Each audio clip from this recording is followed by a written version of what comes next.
Estados Unidos e Irã retomam conversas para acordo nuclear, mas as tensões são altas.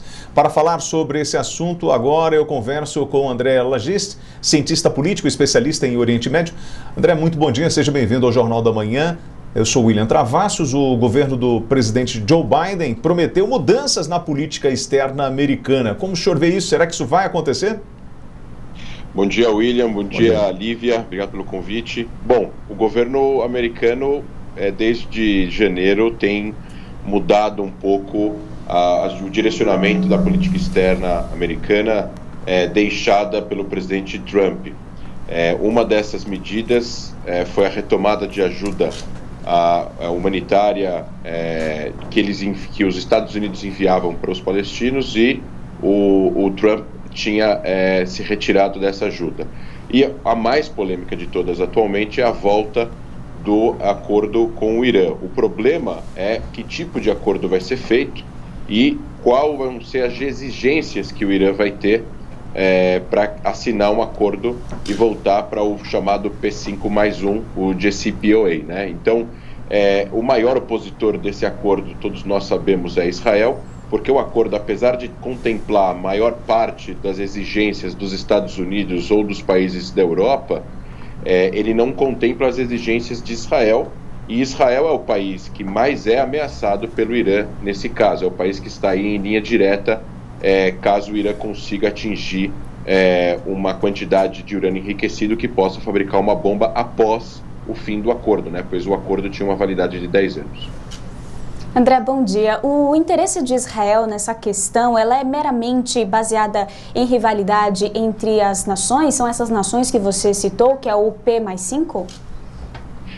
Na verdade, o interesse de Israel não é um interesse de ser rival, né, do Irã, porque o Irã e Israel tinham ótimas relações até 1979. Após a Revolução Islâmica no Irã, isso é muito importante, é que tudo isso mudou. O Irã passou a ser um país não grato para a comunidade internacional devido à Revolução Islâmica no Irã, que tomou o poder à força que existia no país, que também não era uma democracia, mas era um país que não era agressivo, né? A Revolução Islâmica, depois dos anos 2000, começou a fabricar um programa nuclear extremamente controverso, mentiram para a comunidade internacional diversas vezes, isso foi provado também diversas vezes, e como o Irã ameaça Israel em retórica e em narrativa e ao mesmo tempo sustenta grupos terroristas em volta de Israel, e estamos dizendo que o Irã controla grupos terroristas em capitais no Iêmen, no Iraque, na Síria, no Líbano e na faixa de Gaza. Bilhões e bilhões de dólares são usados para sustentar esses grupos, e ao mesmo tempo eles ameaçam destruir Israel. Então tudo isso junto coloca Israel numa posição diferente em relação a um acordo e ao programa nuclear iraniano do que o que a Alemanha acha a respeito disso, o que a França acha a respeito disso e o que os Estados Unidos, mesmo sendo o maior aliado de Israel, acham a respeito disso. Nós estamos nessa tensão agora com essa possibilidade dos Estados Unidos voltar para o grupo P5+1. Nós tivemos um fato que chamou muita atenção, que foi o acidente que aconteceu do blackout, que foi de domingo 11 para segunda, dia 12, que foi o apagão na cidade de Natanz. E o Irã acusando Israel do serviço de inteligência ter provocado ou ter sabotado o sistema deles. Como fica isso? Porque é a informação e a contra-informação a todo momento naquela região. Bom, a mídia internacional e a comunidade internacional, né, de acordo com os jornais estrangeiros, Israel trava uma certa ações de sabotagem contra o programa nuclear iraniano, não só Israel, Estados Unidos também, desde 2010, 2011.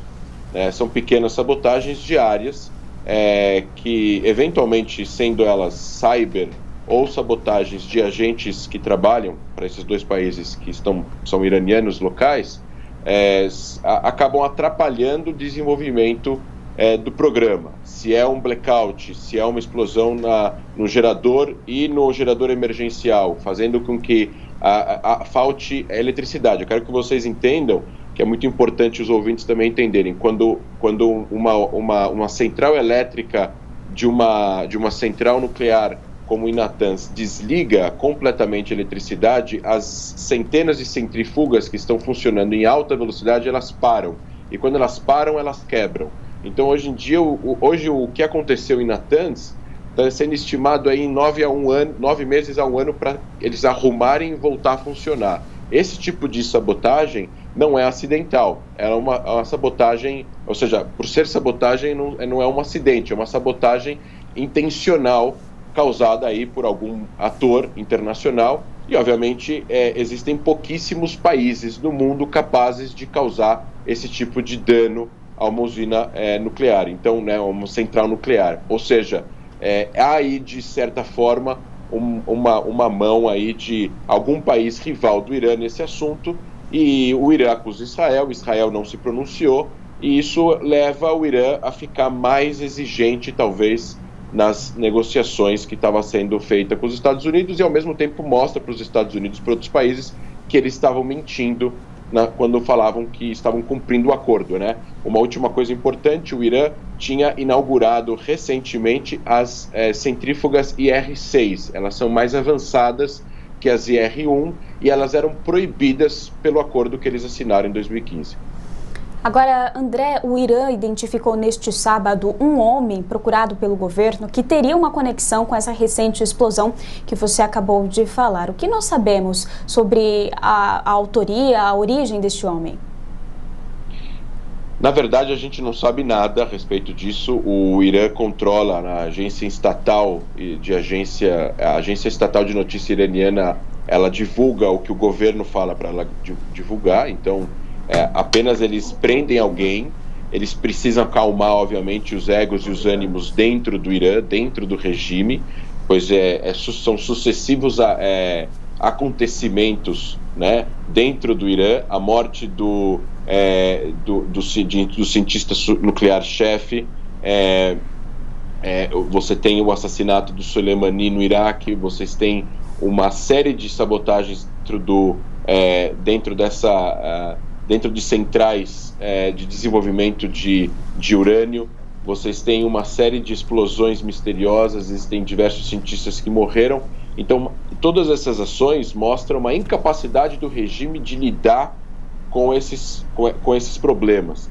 Então, prender alguém é a primeira coisa que eles precisam fazer para proteger a própria imagem dentro do regime e na população iraniana mais conservadora. Então, a gente não sabe se essa pessoa é culpada, não é culpada, é um bode expiatório, etc. e tal. O Irã tem centenas de pessoas presas que são inocentes, ela pode ser mais uma delas, e eu não acredito que eles vão dizer qual foi a trajetória inteira dos atos dessa pessoa, e não tem muito como acreditar nas acusações que eles vão fazer para a mídia internacional. Nós conversamos com o especialista em Oriente Médio, o cientista político André Lagist. André, muito obrigado por seus esclarecimentos aqui no Jornal da Manhã na Jovem Pan. Obrigado, William. Obrigado, Olivia. Bom dia a todos. Bom dia.